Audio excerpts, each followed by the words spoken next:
On est parti de San Juan à Puerto Rico pour les Bahamas. Nous avons 500 000 à faire avec une météo qui s'annonce un peu molle.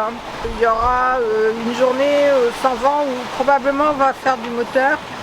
Mais en fait, il y a une grosse masse nuageuse qui arrive dans 5 jours remplie de pluie et d'orage. Et donc, on souhaite vivement être arrivé à Gritinagua avant cette pluie. Donc, on va filer. Tanto storia pan contavo.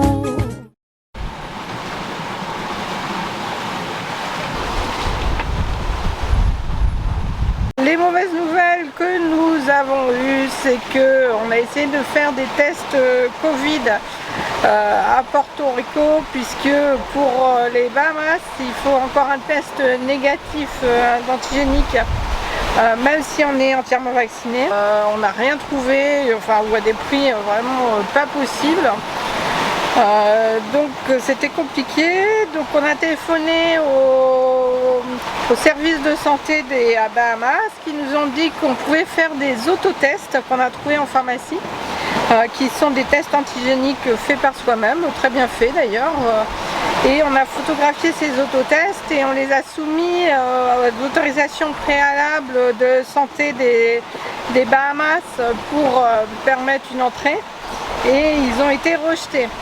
Donc en fait on monte là vers les Bahamas sans test, donc on ne sait pas trop comment ça va se passer là-bas, je pense que ça sera compliqué. On va essayer d'en faire à Gritinagua, on va voir, on a gardé les tests, on ne sait jamais, et puis les photos, mais voilà, je pense qu'on n'a pas bien compris ou bien fait, je ne sais pas trop ce qui se passe.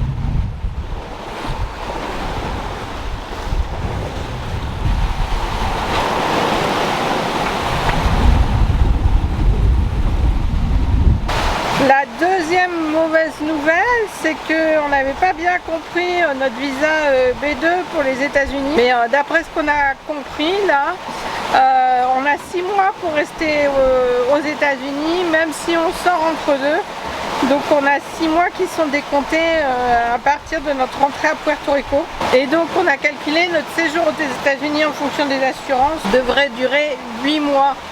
Et pas 6 mois, donc on a un souci qu'on va probablement régler à l'ambassade française qui se trouve à Washington, mais enfin pour l'instant on a le temps de voir. Mais il faut qu'on garde ça en tête parce qu'il ne faut pas qu'on soit quand même en situation illégale sur le sol des États-Unis. Aujourd'hui là on est parti ce midi, on est dans le milieu d'après-midi, il y a en fait de la mer agitée, de la houle qui vient du côté, c'est pas agréable, ça bouge pas mal, mais ça devrait se calmer demain. Donc pour l'instant je reste soit dehors, soit allongée parce que j'ai toujours un petit peu une patraque au départ.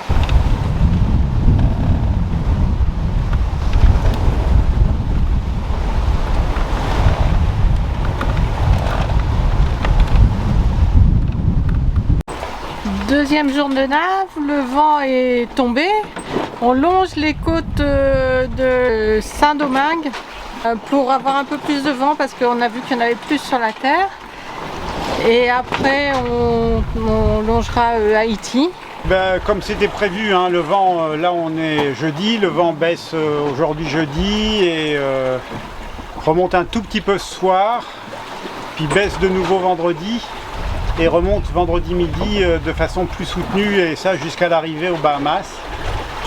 Il y a 10 nœuds de vent à 130-140 degrés, donc on avance à 5 nœuds, donc c'est correct. 10 nœuds de vent c'est vraiment le minimum hein, pour nous, parce qu'on est quand même un peu lourd. Là en plus de ça on a le plein d'eau, le plein de gasoil, donc bon, s'il n'y a pas trop de mer ça va aller je pense. On vient de monter le SPI et on était deux là pour faire la manœuvre. Ça fait longtemps qu'on n'a pas fait une manœuvre de SPI à deux. On a pris notre temps mais ça s'est bien passé. Pas d'erreur.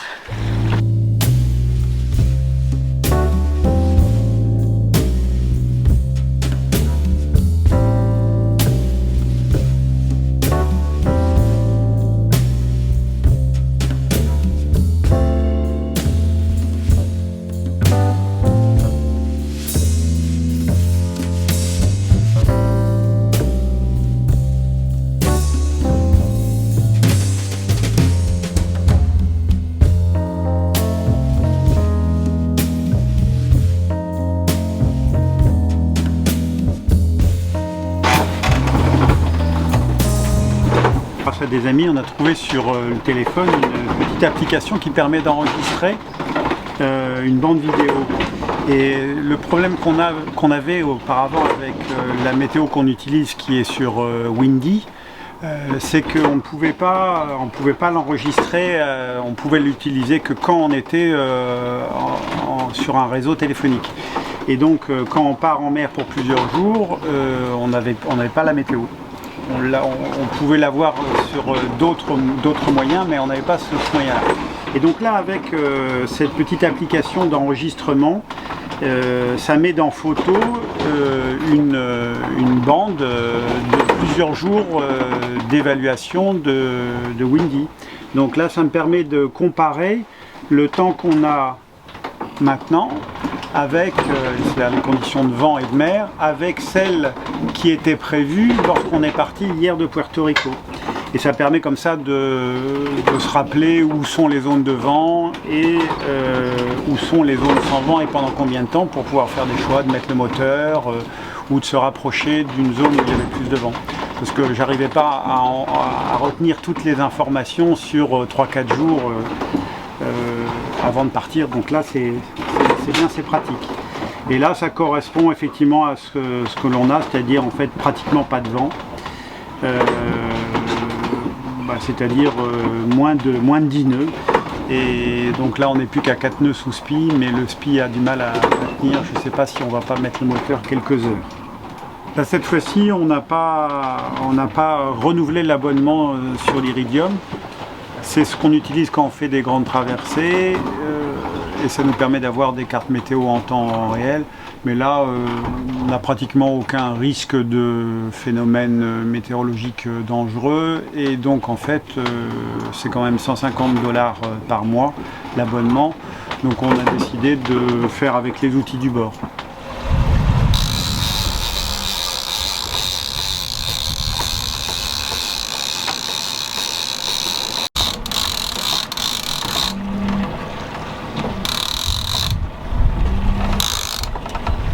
Bon, je la filme avant que tu la perdes. Elle est où?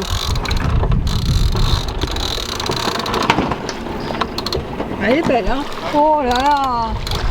Belle dorade, coryphène. Ouais.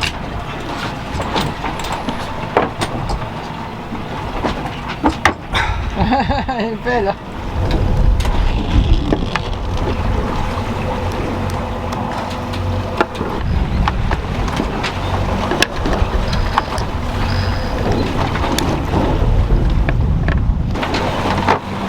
On va installer une écoute légère. Pour le SPI, là, il y a de nouveau 10 nœuds de vent, donc on va essayer de le porter. Selon la météo, on a 4 heures avec un peu plus de vent là ce soir, ce qui nous éviterait de faire trop de moteur.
Il nous reste à peu près 100 000 à faire. On va commencer à longer Haïti. C'est tranquille, on est sous SPI, il n'y a pas de mer, c'est vraiment une condition idéale. Et avec François, on était en train de se rappeler le même voyage l'année dernière, à peu près à la même position, au même moment, où on avait eu des soucis de barre, où la barre s'était bloquée et c'était pas du tout les mêmes conditions, c'était la panique. Avec du vent et c'était la nuit. Voilà, rien à voir avec aujourd'hui où vraiment là c'est super agréable.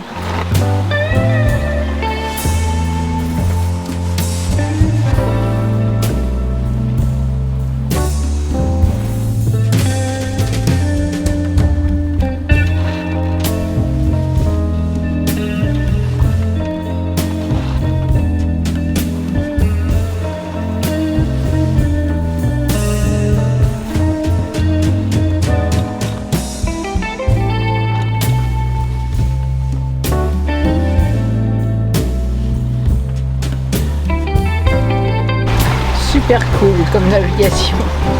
Alors là, conditions idéales. Très très tranquille.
Pas, mais en fait devant nous il y a un cargo.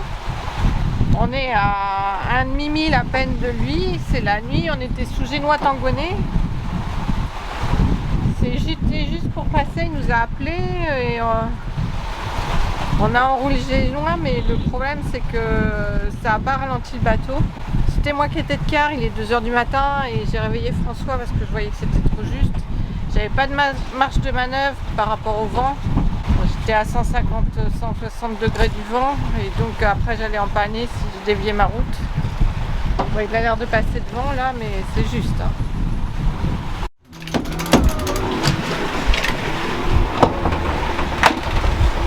On est à 4000 de la pointe de l'île, mais malheureusement il faut qu'on empanne, c'est-à-dire qu'on change la grand voile de côté parce que on n'a pas assez de cap pour pouvoir passer et voilà, elle est passée.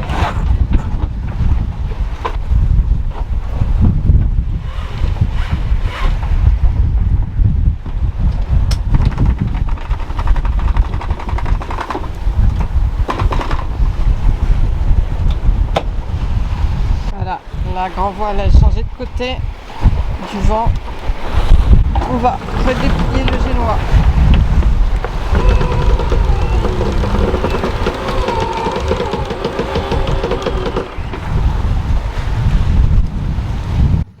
On était vent arrière, on avait le vent qui venait comme ça et on avait la voile pour aller vers là et c'était trop juste pour passer. Donc là on a changé la voile arrière de côté comme ça pour empanner, pour se diriger plus vers le bas. On va réempanner quand on sera là en fait, donc dans peu de temps. Et hop, on montera pour aller au mouillage qui est un peu plus haut. François essaie de faire les papiers d'entrée pour le visa de santé, les tests Covid. Il y a un peu de réseau Wi-Fi là à la capitainerie, ils sont pas là encore, ils sont pas encore arrivés. Et puis là il y a une dame du téléphone qui est passée et qui va nous donner, qui va nous vendre une carte téléphonique locale pour avoir du réseau, ça va être super. Donc maintenant on a un moyen de communiquer. Donc si on essaie.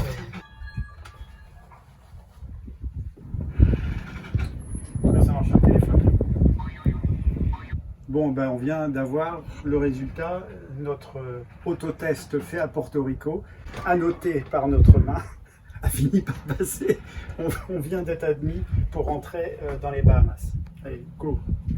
En fait, il a fallu quand même qu'on retravaille les tests et qu'on les annote avec des signes rouges pour leur montrer que ça venait bien d'un labo antigénique, que les tests étaient marqués à notre nom, avec les dates de prélèvement, etc. Enfin bref, on a tout marqué comme il fallait et ça y est, on peut rentrer.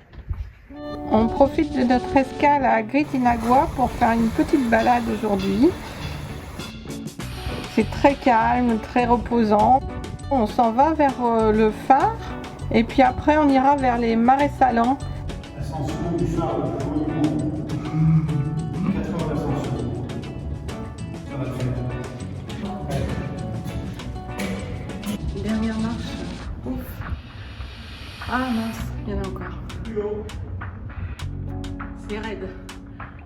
Aïe, aïe, aïe, aïe.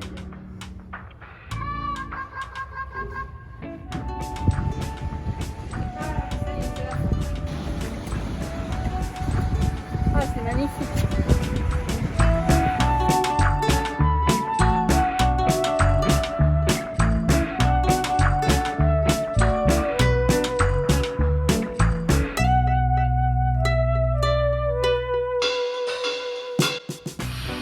Les marais sont alimentés par un bras de mer. L'eau de mer est poussée le long d'un canal pour éviter que les marais s'assèchent. Pendant cette balade, on aura été mangé, littéralement mangé par les moustiques. Le tout constituant un magnifique couloir de nage à contre-courant. Ah, c'était trop tentant. Alors là, j'ai du mal à étaler.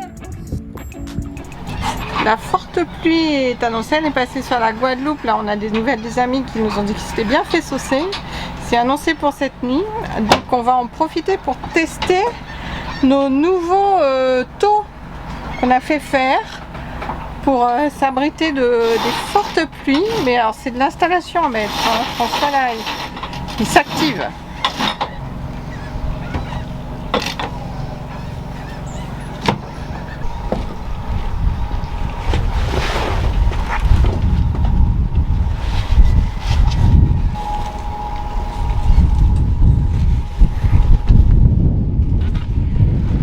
On s'est mis à l'intérieur du petit port, là, le long d'un quai, parce que dehors ça bouge trop. Il y a de la houle un petit peu. On avait mouillé pendant 3 semaines sur la côte est de la Martinique il y a 1 ou 2 ans. Et en fait, la saison des pluies commençait et on avait mis des bâches sur le bateau pour se protéger, pour pouvoir ouvrir les capots. Sinon, c'est infernal la nuit. Quand les capots sont fermés, qu'il pleut, qu'il fait 30 à l'extérieur, c'est horrible. Et après, on s'était dit, oh non, plus jamais on met des bâches comme ça, c'était compliqué. On va faire des taux. Mais installer, ça n'a pas l'air facile. Bon, déjà, ça permet d'ouvrir ce capot-là.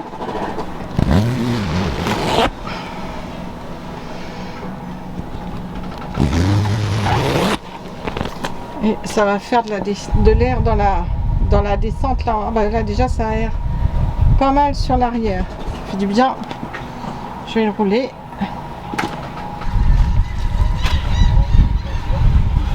Bon, il n'est pas satisfait de l'installation, alors il recommence. Sinon, l'impression d'être enfermé, ça fait une tente quoi.